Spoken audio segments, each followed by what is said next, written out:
Olá, sejam todos bem-vindos ao canal Lei da Gratidão, capítulo 4 do livro A Ciência da Gratidão, As Roupagens da Gratidão. Na manhã de segunda-feira, o amigo e supervisor não apareceu, conforme havíamos combinado. Enviou um portador que trouxe um recado escrito. Caro Dr. Jean, hoje e amanhã não poderei acompanhar o seu trabalho. Terei de me ausentar e me dedicar à amiga, que decidiu acelerar na escrita de um livro a respeito da depressão que está enfrentando. Consegui fazê-la entender que escrever é um dos mais antigos formatos de terapia e ela está adorando. Por isso, terei que me reservar entre a supervisão de sua obra e a dessa amiga, como já tinha adiantado. É um passatempo cultural extraordinário, devo dizer. Vou deixar algumas instruções para o seu próximo passo. Quanto ao seu trabalho escrito, o Senhor tem demonstrado valoroso conhecimento sobre a essência do ser humano, que é tão ou mais importante quanto o quadro clínico. Siga com as convicções conciliadoras e não tema ferir o sentimento do leitor, pois seria um temor descabido. O estilo de quem fere com as palavras está muito longe do seu. Abra o coração, amigo, e saiba que vai dar certo. Na próxima quarta-feira, irei até o consultório em seu horário de lanche para conversar e atualizações. Boa sorte e obrigado pela oportunidade de acompanhar seu primoroso trabalho. Saudações, Dr. Smith. Fiquei me perguntando se lembraria de dizer ao médico norte-americano que o correto é quarta-feira. Ao leitor, reitero que o amigo, Dr. Smith, errava mais expressões do que tenho relatado, mas se eu fosse apresentar todos os inocentes erros do querido supervisor, que se esforçava para falar o português, precisaria de um livro só para isso, tendo selecionado somente as expressões mais engraçadas do generoso amigo norte-americano que tanto me ajudou. Comentei com Mirella o dia e horário próximo do encontro com o supervisor.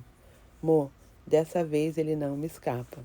Vou até o seu consultório e apareço de surpresa. E quero retribuir a gentileza.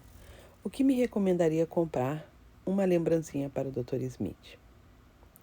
Sei lá, meu amor. É um homem refinado, de evidente bom gosto. Não precisa comprar nada. Apareça. E vou ter o prazer de apresentá-los. Você vai ver que o Dr. Smith é um ótimo ouvinte. Uma coisa eu ainda não perguntei. Eu sei que vocês conversaram muito sobre muitos temas e estão gravando os diálogos. O que vão fazer com isso? Por enquanto é uma surpresa, respondi, deixando-a ainda mais curiosa. Eu pretendia que o preparo do livro se mantivesse uma surpresa para aquela que amo, pois a obra retrata a gratidão e sinto imensamente grato a Mirella, que me escolheu para ser seu marido. O processo de gratidão deve alcançar os outros, mas a gratidão íntima é fundamental para uma vida feliz. Sou grato também a mim, pelo despertar dos sonhos e a minha sugestão, e que você, que está com o livro em mãos, procure encontrar quais foram os momentos de sua vida que merecem o reconhecimento, a gratidão. No meu caso, mesmo com um sonho precoce e imaturo de ser jogador de futebol, uma parte de mim caminhava para um sonho que resultaria no propósito de vida. Aos 8 anos, eu demonstrava o que se desenrolaria no futuro.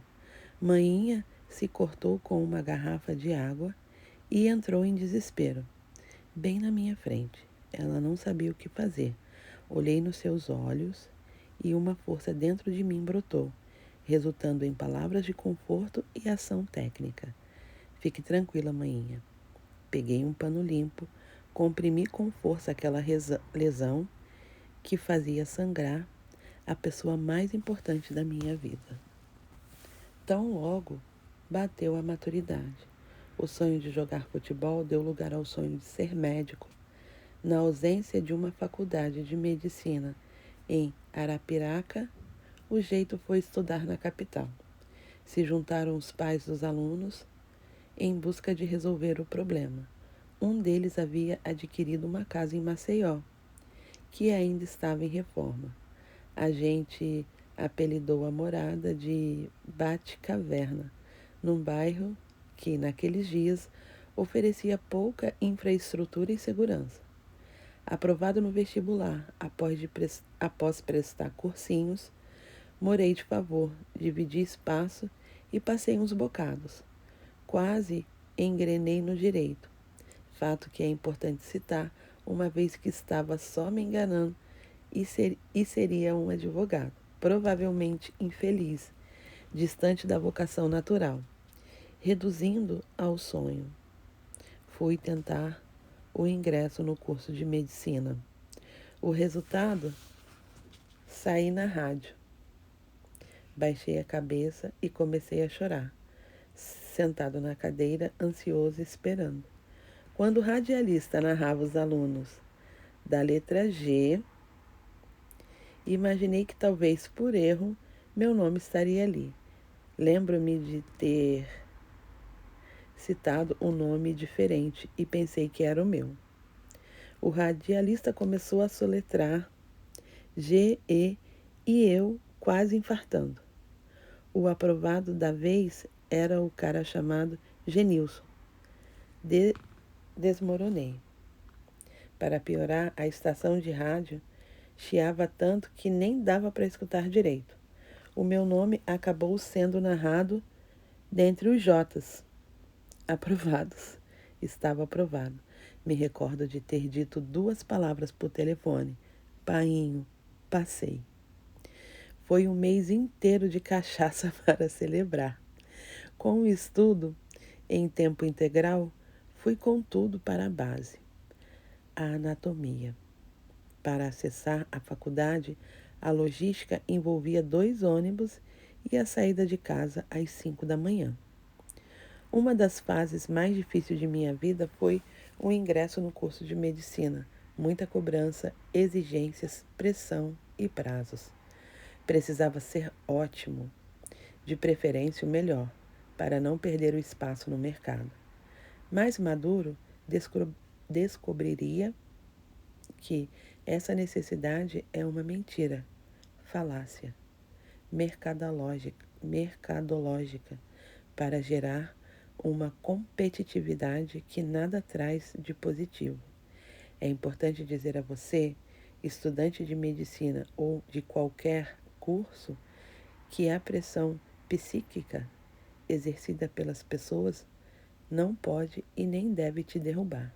Mantenha-se bem e saiba que o tempo de se equivocar um tiquinho aqui e acolá é justamente o da faculdade, pois a pressão por acertar estará ao lado de lá.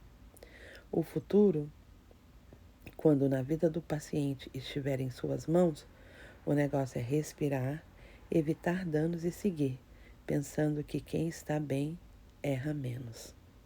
Um número expressivo de suicídio dentre os estudantes tem chamado a atenção da comunidade acadêmica. É uma das causas ou fator de disparo é a depressão. A velha necessidade de ser bom ou de ser o melhor ainda assume um protagonismo de que não deveria existir. Poucos se recordam de demonstrar gratidão a si e aos que contribuíram para que chegasse ali. No lugar dessa gratidão, que seria imprescindível, acaba por restar a ansiedade, que ruma até a depressão em passos largos, e que explica a enorme quantidade de estudantes e profissionais formados enfrentando doenças da mente. Acabara de terminar um namoro de 3 anos que vinha de altos e baixos. Quando brigava com o namorado, tomava umas e tirava 3.0 na prova. Daí tinha que tirar 9,0 na outra. Era um esforço. Esse ciclo só acabou com a chegada de Mirella. Assumo que a vida prega peças e só lá na frente podemos rir desses atos. Minha amada esposa estudou comigo na mesma turma do cursinho e na mesma faculdade de Direito. No entanto, a hora do encontro estava meio que sendo preparada, em mais um ato desses que a vida reserva para nós. Eu nem olhava para Mirella, não tinha autoestima bastante para imaginar que ela poderia se interessar por mim. Quando eu via a turminha com aquelas camisas de Hard Rock Café, sabia que tinham passado o aniversário de 15 anos nos Estados Unidos e ficava imaginando como seria aquele país.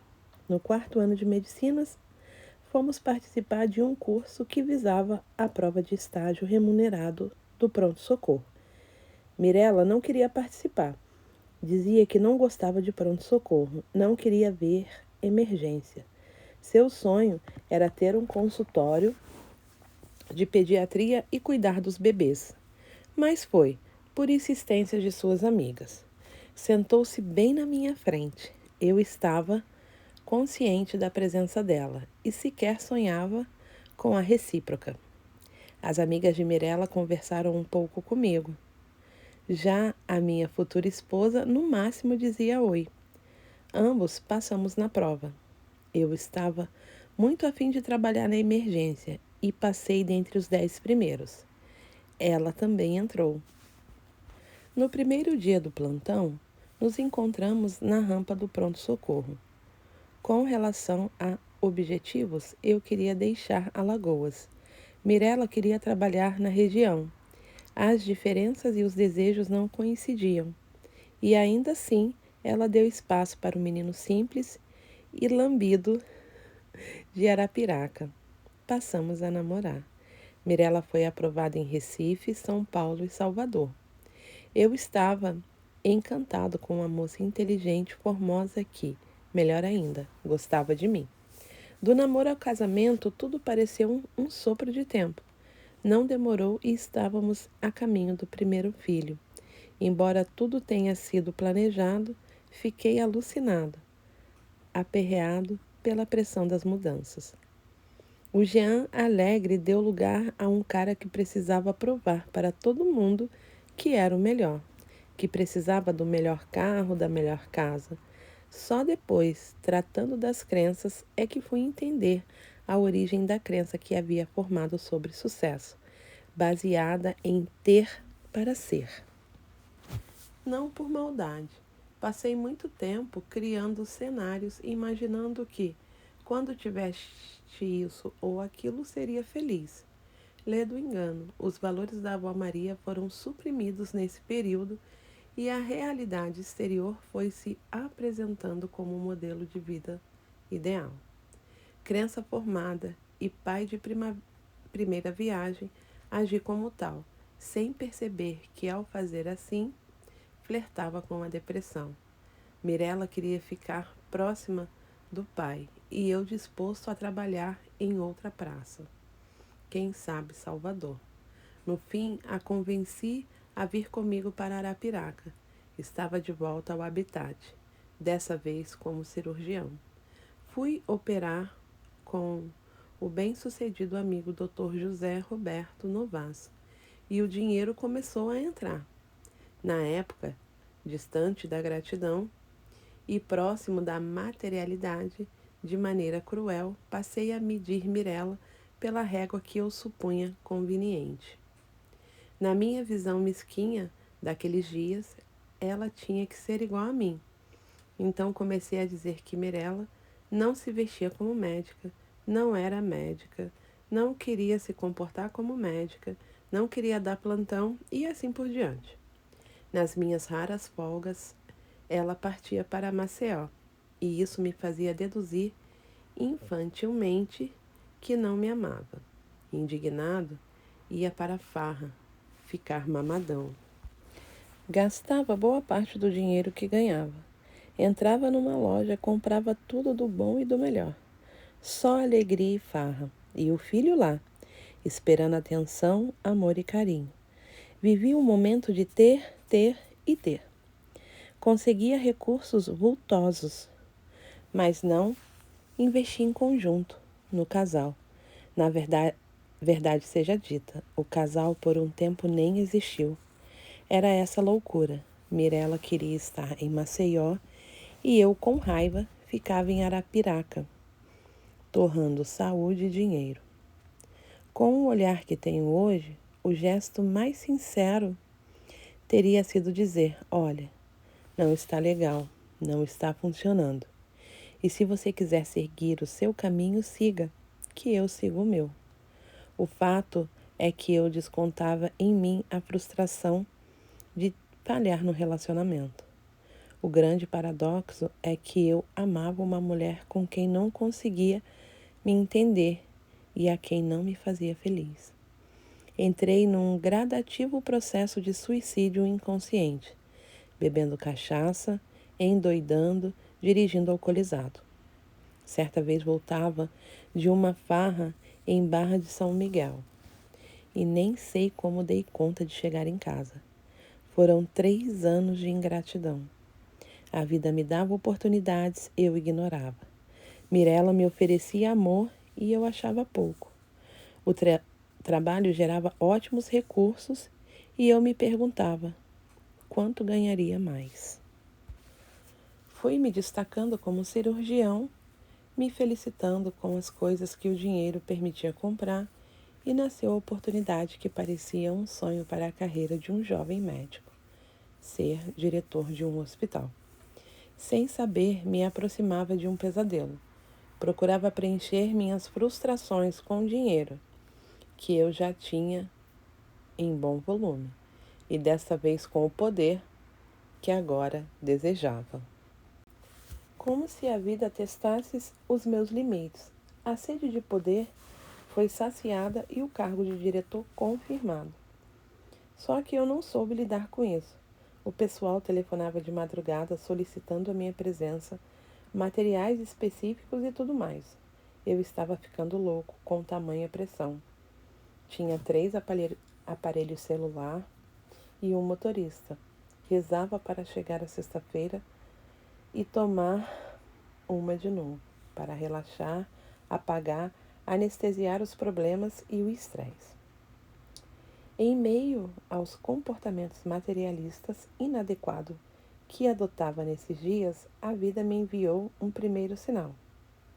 Sem me entender com Mirella, bebendo acima do que devia e procurando ter cada vez mais, comecei a cogitar a separação. Briguei com o painho, mainha e os irmãos.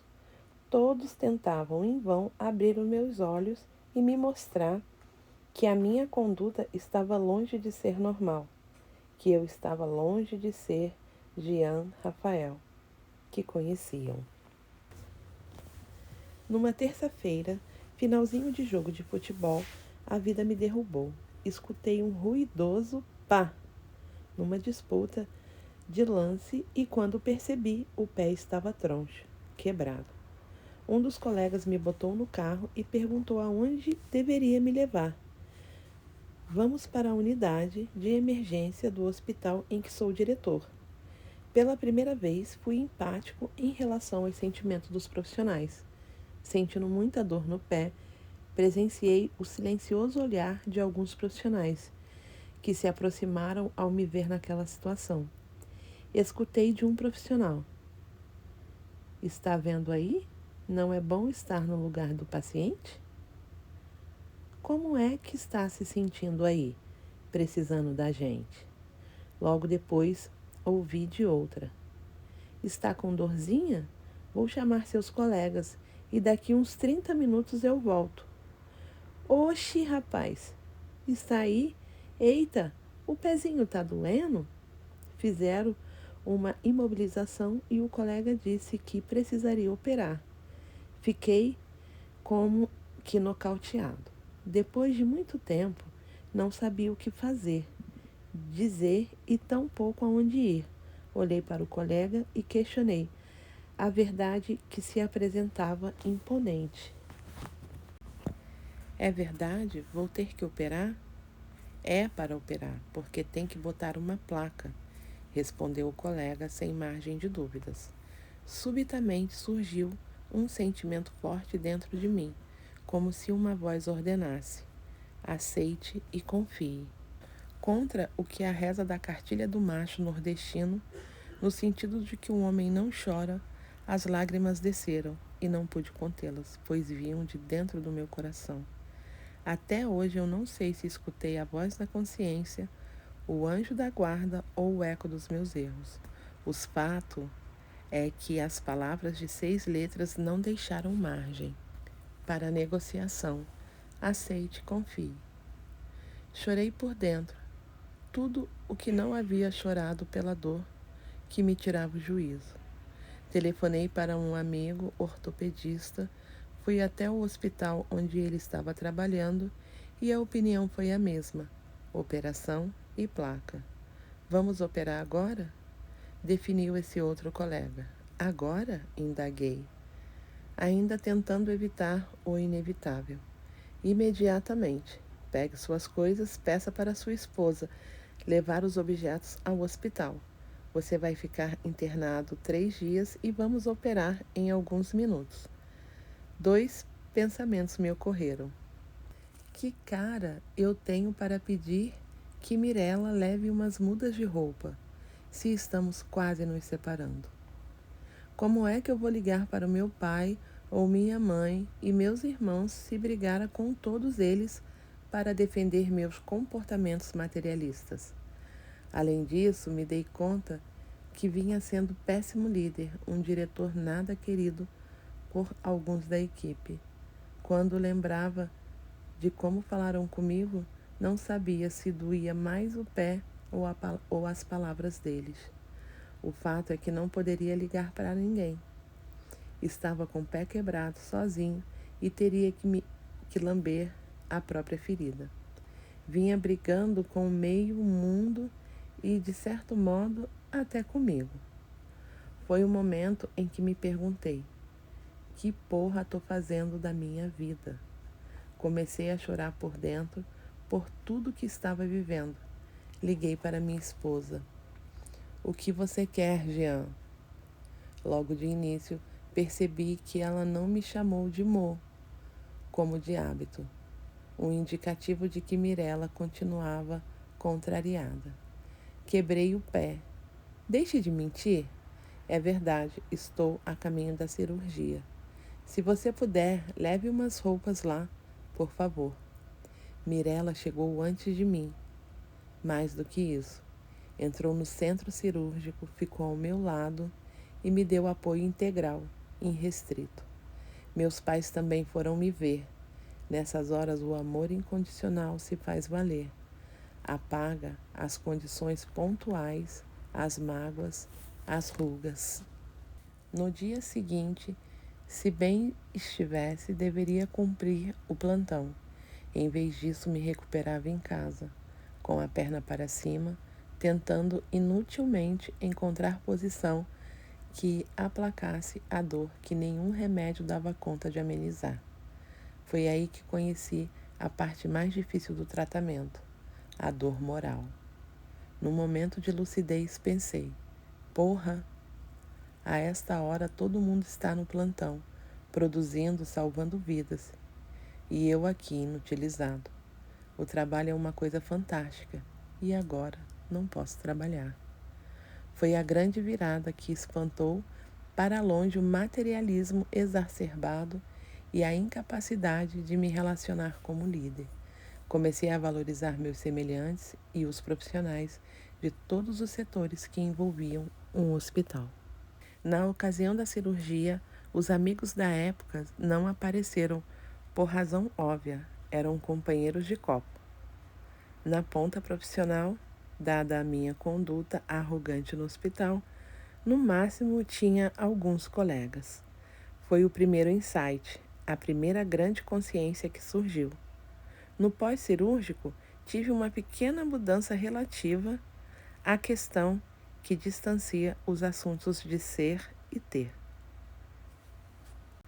Ter tudo o que um profissional exitoso poderia desejar é bem diferente de ser a melhor versão profissional de si. Agora eu sabia disso. Estava prestes a conhecer a ciência da gratidão e, sem perceber, já me sentia grato por ter percebido os erros e as escolhas infundadas. De volta ao presente daqueles dias em que preparava a construção que está em suas mãos, fazia uma quarta-feira de calor e, sob o conforto do ar-condicionado, li e reli esses tantos momentos de minha vida. Quando o telefone tocou, atendi. Era Mirella. Mo, surgiu um compromisso no trabalho. O chefe vai fazer uma apresentação e pediu a presença de todos. Parece uma coisa. Sei que combinamos de eu passar por aí e conhecer o Dr. Smith, mas não vai ser dessa vez. Contemporizei. Fique sossegada, meu amor. Uma hora dessa vocês se encontram. Conversamos mais um pouco e depois desliguei. Fiquei pensando que realmente os desencontros entre a pessoa que eu amo e meu supervisor beiravam o cômico. Eu queria que Dr. Smith a conhecesse e pensava que seria legal Mirella conhecer meu inspirador parceiro, que chegou enquanto os meus pensamentos iam e vinham. Eu o atendi com entusiasmo e carinho. Seja bem-vindo, Dr. Smith, e antes que eu me esqueça, tinha um erro em seu bilhete.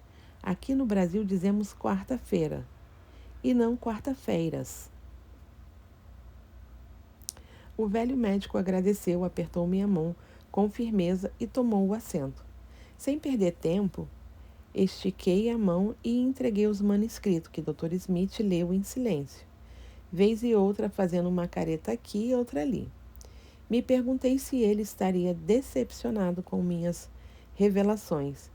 Me ausentei um instante e fui buscar um café para nós. No fundo, acho que procurei evitar as caretas de meu supervisor.